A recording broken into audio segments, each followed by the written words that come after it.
My phone buzzed on a random Tuesday, and when I opened the app, I just sat there in my truck with the engine off, frozen yogurt melting onto my daughter's car seat. She asked why we weren't moving. I didn't tell her the number. I didn't tell anyone for 2 years. I was 28, installing satellite dishes for a subcontractor called Dish Devils, driving a 2014 Ford Transit with 190,000 miles and a passenger seat that always smelled of sour cream. I lived above a dentist's office with a leaky faucet and a landlord named Mrs. Oliphant who left passive-aggressive notes about trash bins. My savings held $4,000.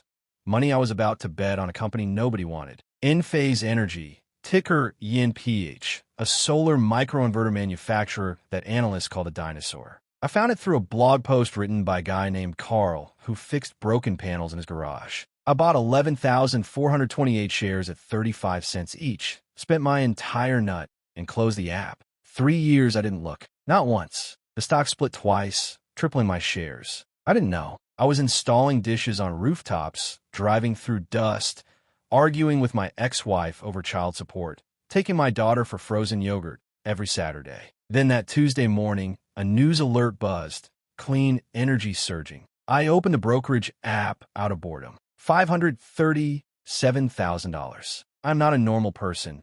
A normal person would have screamed, called an advisor, quit their job. I transferred $500,000 into a savings account, left $37,000 in the brokerage, and drove to my next installation appointment. I didn't tell my boss Glenn, who smelled like burnt coffee. I didn't tell my ex-wife. I told my daughter she could have sprinkles. I kept installing dishes for another 18 months. Then I bought a duplex 2 blocks from my old place. $80,000 down. The tenant pays the mortgage. I still drive the same Transit. The passenger seat still smells like sour cream. My daughter is 9 now. She still asks for frozen yogurt every Saturday. She doesn't know. I had $537,000 in my hand, and I walked away with a duplex, a quiet life, and a kid who thinks sprinkles are a big deal. I am happy. Watch the next story while you're still not normal.